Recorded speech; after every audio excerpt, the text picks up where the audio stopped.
Migración interna en el Perú. Bien, chicos, ante todo reciban el cordial saludo de la Academia César Vallejo. Quienes habla es la profesora Catherine González. En esta oportunidad vamos a desarrollar la semana número 17 de nuestro ciclo semestral UNI. El tema a llevar a cabo es el tema de población peruana 2. Bien, entonces vamos a comenzar desarrollando este tema. Como ustedes ya han visto en la clase pasada, era acerca de los sí, indicadores demográficos. En esta oportunidad nos vamos a centrar también en algunos de ellos, pero en particular hablar acerca de la concentración poblacional según el área de residencia. A ver, comencemos entonces. En la tabla de contenido vamos a presentar lo que es la distribución de la población por macroregiones, tomando en consideración la costa, la zona andina y la zona amazónica. También vamos a hablar acerca de la distribución según el espacio en el cual esta población se está ubicando, zona rural y urbana. Y en la migración vamos a hablar de en sí qué es la migración, cómo diferenciarlo quizás de un turismo, cuáles son las causas, tipos y consecuencias y también la importancia. Bien, entonces comenzamos con la distribución poblacional según las macroregiones. Recordemos que nuestra población peruana no tiene una misma distribución homogénea dentro de las 3 macroregiones. Sobre todo se caracteriza la zona costera por tener una alta concentración poblacional.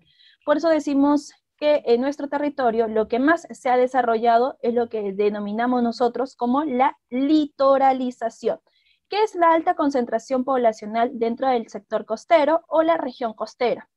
Bien, entonces recordemos que nuestra población crece de manera desigual en cada una de estas macroregiones.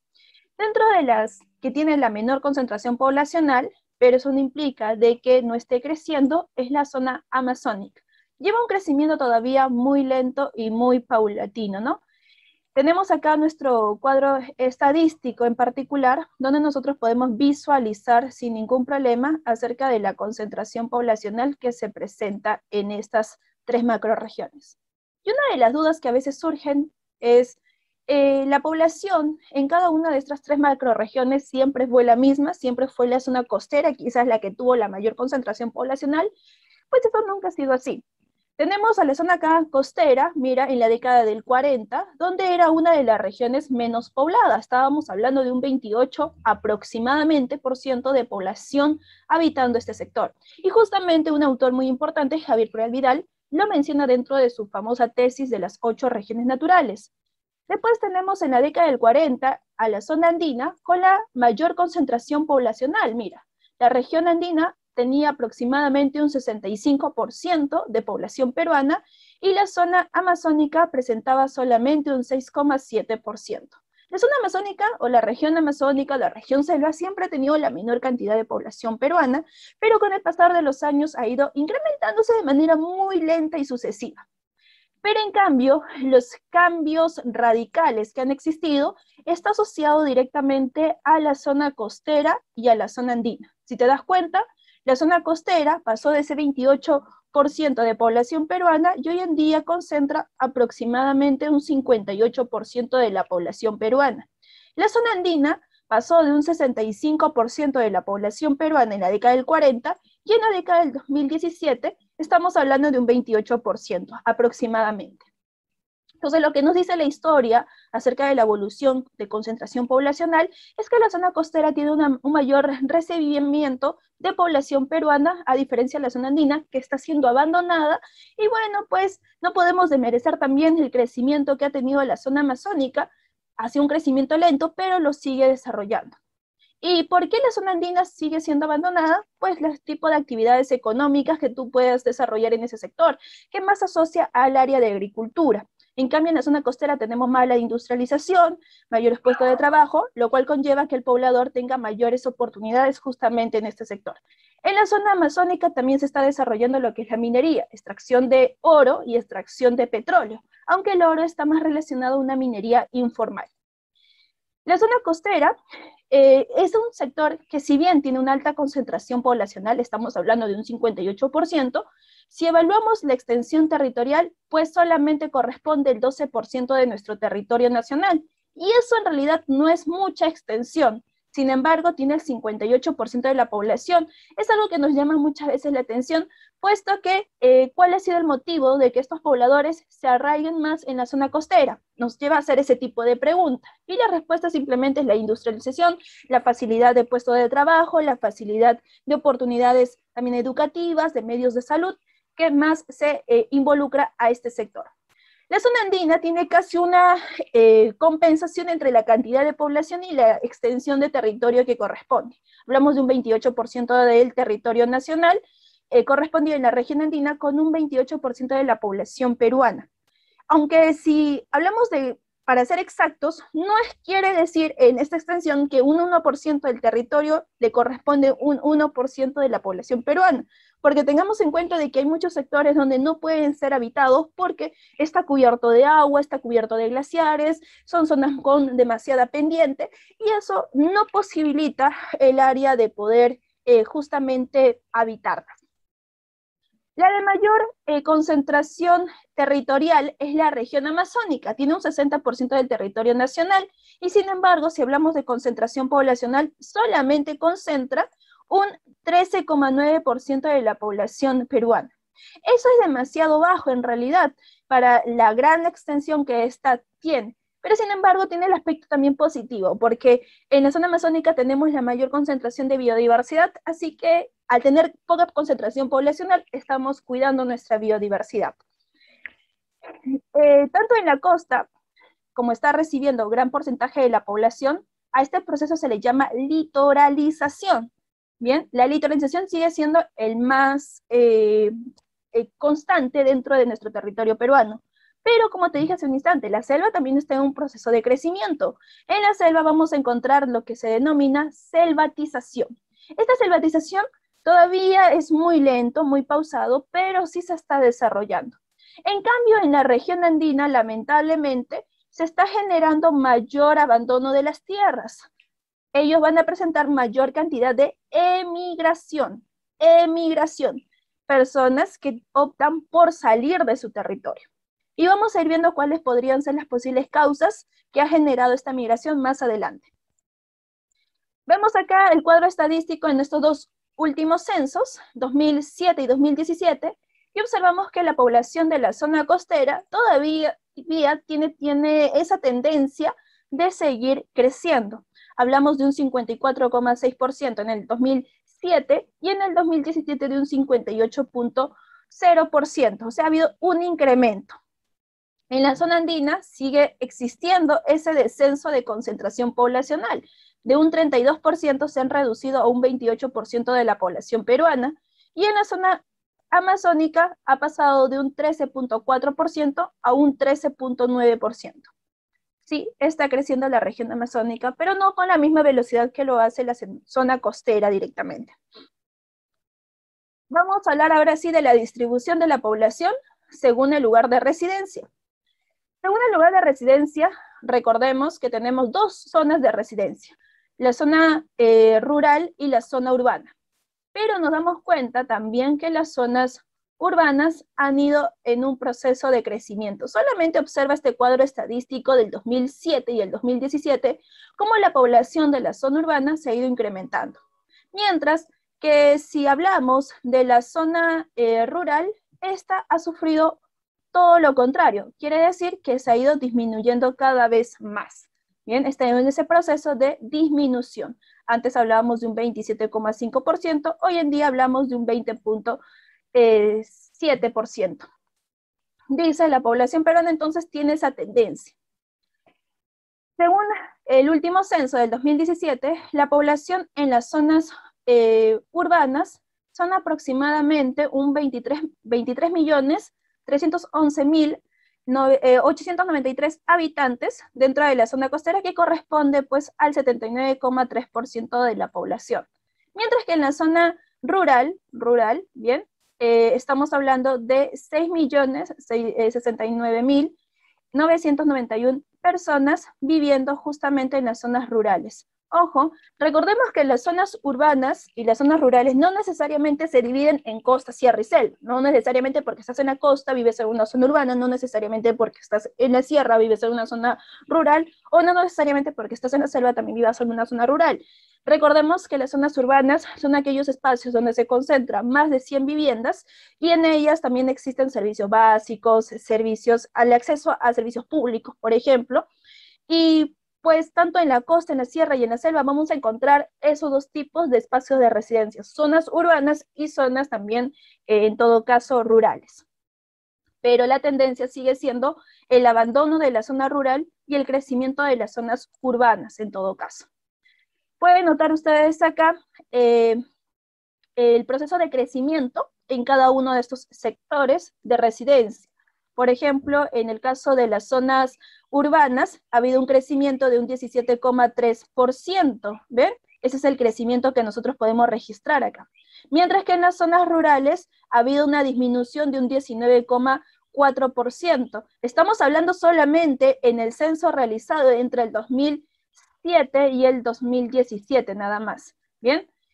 Las zonas rurales tiene todavía un proceso de una tasa de negativo, quiere decir que hay más personas que salen del lugar, lo que corresponde a que su tasa de crecimiento se siga reduciendo cada vez más. Ojo, la tasa de crecimiento se considera, en este caso sería un crecimiento real, tanto los nacimientos, personas que fallecen lamentablemente y las personas que abandonan su lugar de origen. Son tres elementos que se van evaluando y por eso su tasa de crecimiento sigue siendo negativa. A ver, vamos entonces con la siguiente diapositiva y vamos a hablar de la población rural. La población rural implica ciertas características que se asocian a ellos. Por ejemplo, hablamos de población dispersa. Hablamos de que esta población se dedica directamente a las actividades agropecuarias. Ojo, ¿por qué hablamos de una población dispersa? Porque las viviendas no son más de 80 viviendas continuas que están unidas. Como ustedes pueden ver esta imagen, tenemos una pequeña cantidad de habitantes rodeando pues a su plaza mayor, por ejemplo. Esto sería una comunidad, una población rural, y pues si analizamos alrededores vamos a ver que las otras viviendas están a muchos más metros a diferencia de ellos. Entonces, consideramos espacio rural siempre y cuando tengan menos de 80 viviendas continuas, o máximo 80 viviendas continuas. Se dedican necesariamente a las actividades agropecuarias. Estamos hablando agro, es agricultura, pecuarias viene de ganadería. Estas son las dos actividades que principalmente los pobladores de este sector se van a dedicar, ¿ya? Agricultura y ganadería. Y recordemos que ellos son pues los principales abastecedores de nuestro mercado interno. También tenemos una mayor presencia de población adulta. ¿Por qué la población adulta se arraiga más en las zonas rurales? Porque ellos tienen menos posibilidades de poder encontrar un puesto laboral o un puesto, en este caso de trabajo, vamos a decirlo quizás un término más apto, en las zonas, en este caso urbanas. Es más difícil para ellos, entonces más se arraigan a las zonas rurales donde pueden seguir trabajando. ¿Y eso por qué se da? Por su falta de acceso a una educación muchas veces, y eso les limita a poder encontrar un buen puesto de trabajo. Entonces se asocian más a estos espacios. Los pobladores jóvenes son los que más abandonan estos lugares y se van en búsqueda de nuevas oportunidades a las zonas urbanas. También, si hablamos de características culturales, ellos se mantienen afianzados a un concepto de la vida particular de su realidad. Ellos tienen pues las mismas creencias, tienen muchas veces las mismas danzas, o sea, hay una celebración comunitaria entre ellos. Por eso hablamos de una característica cultural homogénea entre esta población. También ausencia o escasez de servicios básicos, lamentablemente la luz, el agua potable, esencialmente ello, la educación y la salud, no se ve mucho registro en este espacio. Por ende, muchos de los pobladores que quieran seguir un aspecto educativo, un aspecto de salud, tendrán que caminar largas distancias para poder acceder a este tipo de servicios. Como existe menor población concentrada en ese lugar y grandes extensiones donde ellos están distribuidos, la densidad poblacional sigue siendo menor. Recuerda que para la densidad necesitamos el número total de habitantes sobre el área expresado en kilómetros cuadrados. También la tasa de natalidad y fecundidad es bastante elevada, porque muchas veces esta población, por tener también una falta de educación, optan por tener mayor cantidad de hijos. Digo una falta de educación porque dentro de la educación no solamente se habla de lo cognitivo, sino también se habla de la educación sexual, que es una ausencia dentro de estos espacios. Entonces, eso conlleva que la tasa de natalidad y de fecundidad todavía siga siendo bastante alta, a diferencia de las zonas urbanas, que ya lo vamos a ver en un instante. También la población tiene la tendencia de abandonar estos espacios, como te dije hace un instante, la población joven, en esencia ellos, tienen la opción de salir de estos lugares. En cambio, en las zonas urbanas es todo lo contrario. Acá vamos a encontrar las mayores ciudades con alta concentración poblacional. ¿Listo?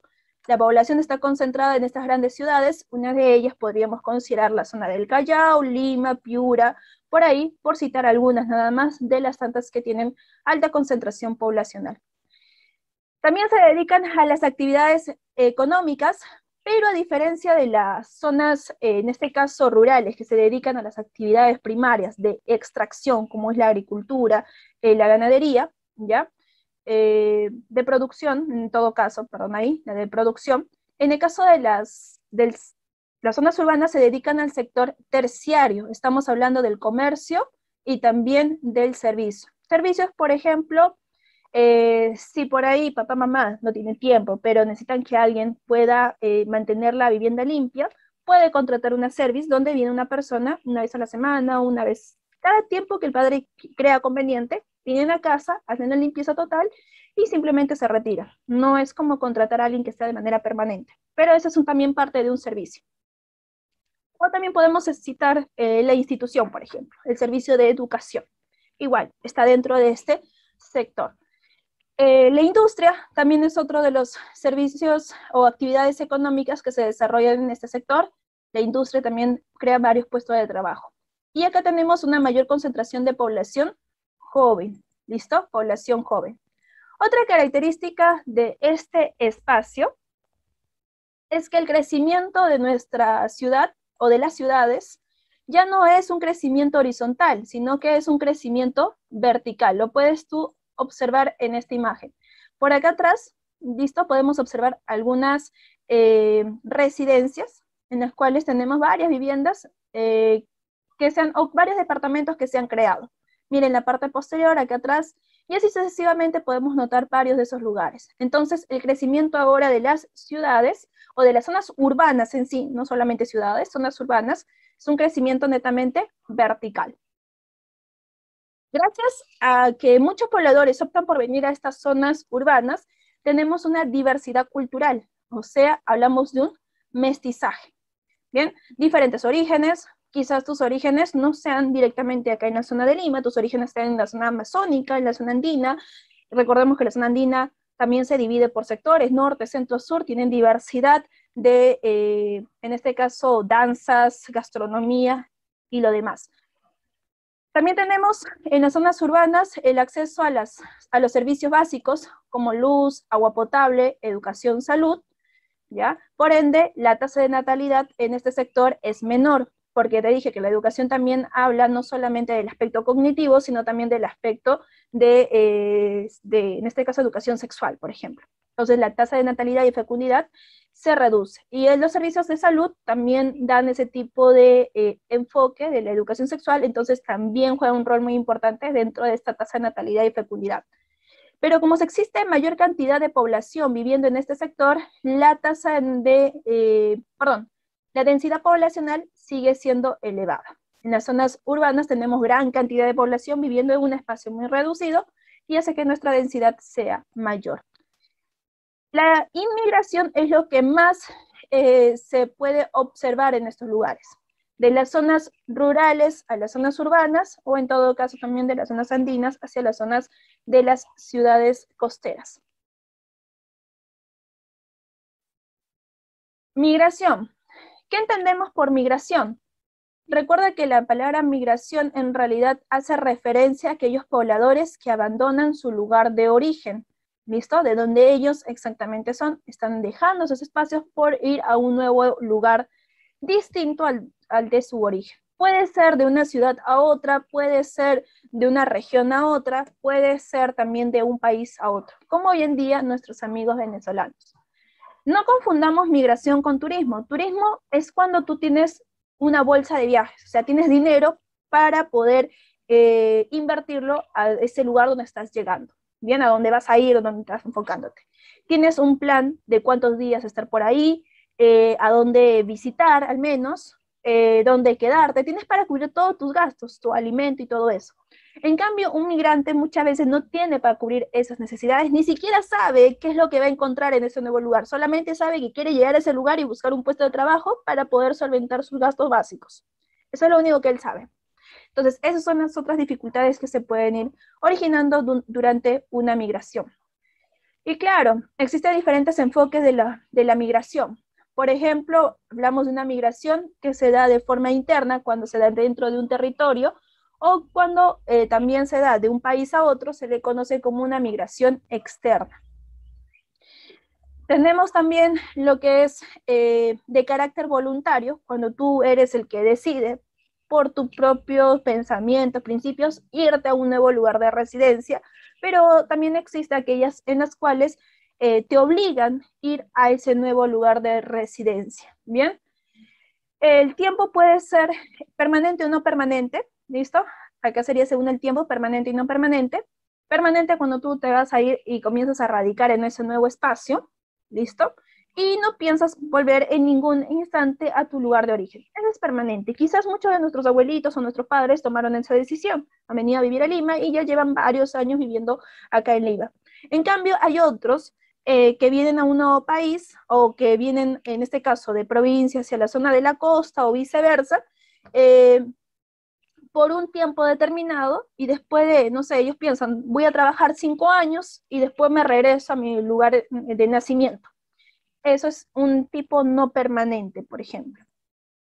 También tenemos aquellas migraciones que se pueden dar de manera particular, quiere decir, por ejemplo, acá en el Perú, hoy en día alguien decide irse a vivir a Chile y trabajar allá, él sería un caso particular.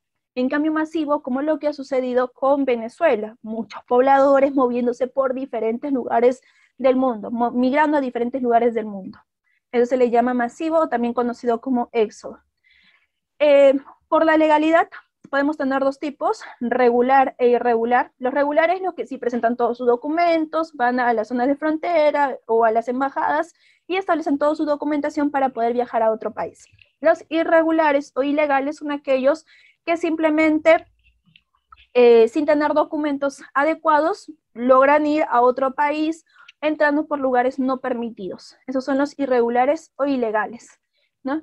A veces puede ser por alta mar, puede ser por vía terrestre, pero son irregulares. Dice, el 18 de diciembre se conmemora el Día Internacional del Migrante. Migración interna en el Perú, recordemos que el que generó el mayor desplazamiento está relacionado con la década del 90, ¿bien? En Perú se han generado diversas migraciones, en la década del 40, por ejemplo, en la década del 70, con las reformas, por ejemplo, ¿no? Entonces, todo eso con la búsqueda de oportunidades laborales, educativas, van a generar desplazamientos dentro de nuestro territorio. Pero en la década del 90 como que también está relacionado al conflicto interno que se llevó a cabo dentro de nuestro territorio, y conflicto interno tanto en lo político como también en lo económico. Recordemos que tenemos el cambio de moneda, muchos también, en este caso, ante el cambio de la moneda,